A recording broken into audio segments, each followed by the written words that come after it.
में जो किस तरह बाढ़ की स्थिति बनी थी, आपने आज दौरा भी किया है, जायजा लिया है, फिर क्या स्थिति अभी, क्या आपको इन्फॉर्मेशन दी गई, लोगों ने क्या कुछ बताया, क्या नहीं, लोगों को पहले बोलना चाहिए था।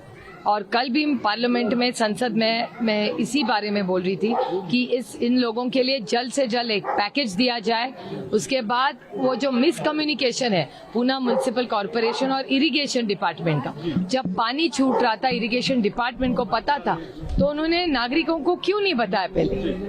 और इतना नुकसान हुआ है, घरों में पानी घुस के फर्नीचर खराब हुआ है, उनका पूरा किचन उद्ध्वस्त हो गया है। उसके बाद बच्चों की पढ़ाई की किताबें, उनके सर्टिफिकेट्स पूरे खत्म हो गया है। यहाँ कई छोटे बिजनेसमैन, दुकानदार भी, उनको भी काफी नुकसान हुआ है। नहीं, बहुत नुकसान यहाँ हुआ है। मेरी विनती है महाराष्ट्र सरकार को कि उनके पन्नास खोके एकदम होकी के लिए उनको पैसा होता है, लेकिन जब आम आदमी की पीड़ा इस सरकार को नहीं दिखती। क्या आपने मांग क्या है अभी, कैसे? मेरी मांग 3 पार्ट्स में है। पहली मांग है कि यहाँ पूरा 2 या 3 बार दिन में स्प्रेइंग होनी चाहिए, पहली बात। दूसरी, पूरी जो पानी की टाकी है वो पूरी साफ होनी चाहिए।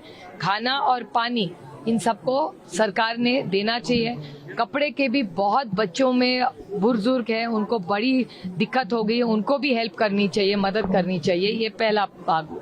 उसके बाद सारों जो नुकसान हुआ है उसका पूरा, ये वार्ड ऑफिसर अब घूम रहे हैं, उनके यहाँ से पूरा ऑडिट होना चाहिए। उसके बाद सबकी मांग ऐसी है कि जो डॉक्यूमेंट्स गुम गए, पानी में बह गए, उसके लिए वार्ड में एक अलग सा कैंप लेना चाहिए। ये 2 फेज में होगा। और तीसरा फेज में कि ये वापस ऐसा ना हो, और इतना बड़ा नुकसान हुआ है वो कैसे हम रोक सके, इसके लिए पूरे ताकत से काम कर रहे हैं। फाइनेंशियल एड की तो मांग हम कर ही रहे, लोगों को फाइनेंशियल एड मिलनी ही चाहिए। मैम, इसके अलावा बात होती थी कि पुणे को और डायरेक्ट बेनिफिट ट्रांसफर, डीबीटी से ही होनी चाहिए, नहीं तो उसमें भी पता नहीं क्या होगा। आपने देखा है कि वो कृषि मंत्रालय का आरोप मैं नहीं कर रही हूँ, आरएसएस ने किया है कि डीबीटी में गड़बड़ है। ये मैंने नहीं किया है, आरएसएस ने कहा है। स्मार्ट सिटी की बात होती थी, पुणे को स्मार्ट सिटी करेंगे, बट बेसिक एमिनिटीज के लिए स्ट्रगल करना पड़ा है पिछले कई दिनों में। ट्रैफिक हो, रोड की स्थिति हो, smart city has completely failed. कौन सी इस देश में सिटी स्मार्ट हुई है बताइए आप? इतना पैसा खर्चा हुआ है। कल ही संसद में सारे हम सांसद चर्चा कर रहे थे जल जीवन मिशन के बारे में। हर घर नल और जल की इतनी बड़ी पैमाने में पैसा दिया गया।